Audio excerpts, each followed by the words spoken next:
Alors, ce poisson d'avril, vous en avez pensé quoi?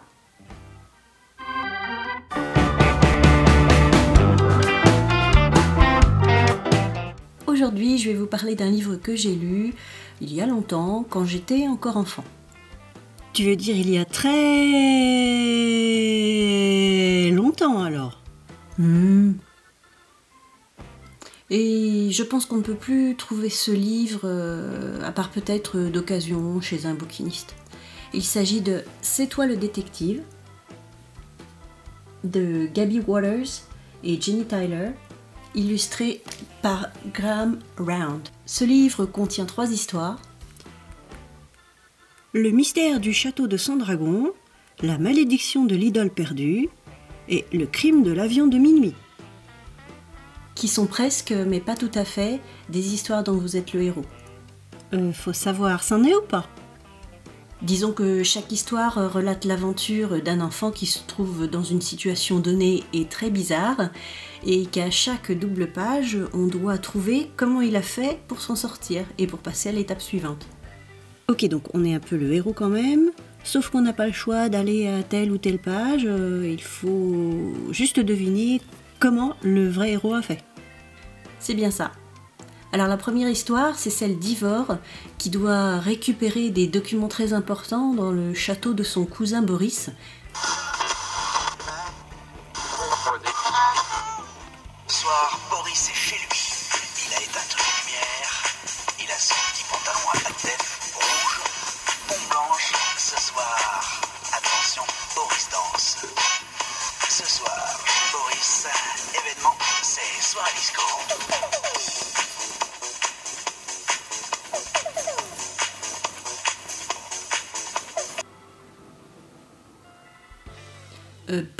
Le cousin, qui se fait donc maintenant appeler le baron, a bien l'intention de déposséder Ivor de son titre et de sa fortune.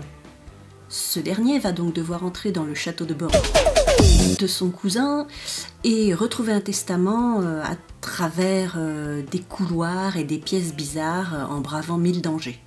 1000? Moins que ça. Oui, au moins, mais c'est une expression. La deuxième histoire, rappelle-nous le titre ? La malédiction de l'idole perdue. Merci. C'est celle d'une jeune fille, Annie, qui se trouve en voyage en Égypte pour aller voir la nouvelle découverte du professeur Pot, l'idole perdue. Qui est une statuette. Sauf que voilà, l'idole perdue retrouvée a été reperdue. Volée en fait, pas perdue. Effectivement, et Annie va enquêter pour retrouver la statuette et le ou les voleurs. La troisième histoire... Le crime de l'avion de minuit. Nous emmène avec Sally et Pickpocket. Pickpocket. Des jumeaux dans un avion où a lieu un meurtre et ils vont résoudre l'affaire. Maintenant, c'est à vous de savoir si vous aussi vous saurez la résoudre. Mon avis, j'avais beaucoup aimé ce livre étant enfant et j'ai dû le relire. Y rejouer, tu veux dire? Oui, c'est vrai, y rejouer plusieurs fois. Alors j'aimais beaucoup déjà à l'époque toutes les histoires policières, les aventures, les enquêtes dans ce genre. Mais ce n'est pas tout, ce n'est pas seulement de l'aventure policière, c'est aussi un jeu d'observation, de déduction, de mémoire, de cryptographie, des énigmes qui ne sont pas forcément très simples et c'est ça qui est bien. Comme dans le livre disparu, il y a énormément de petites choses rigolotes cachées dans les illustrations, les petits dessins. D'ailleurs, ça fait aussi partie des enquêtes et des énigmes à résoudre. Et il y a aussi beaucoup de jeux de mots.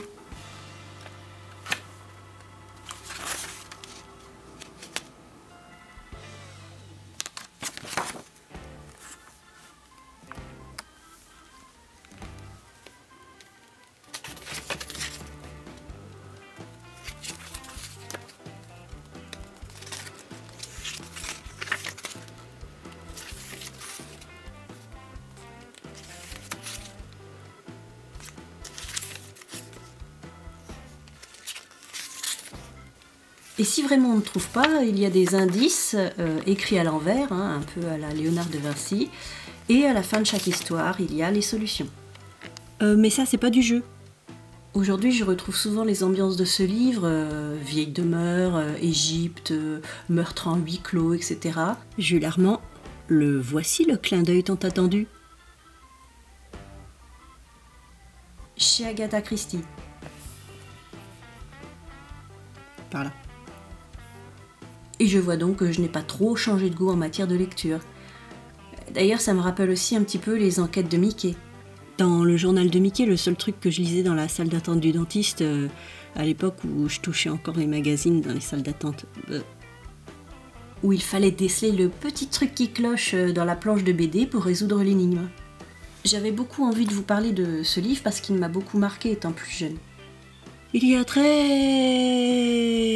longtemps. C'est donc chose faite, et sur ce, bonne lecture!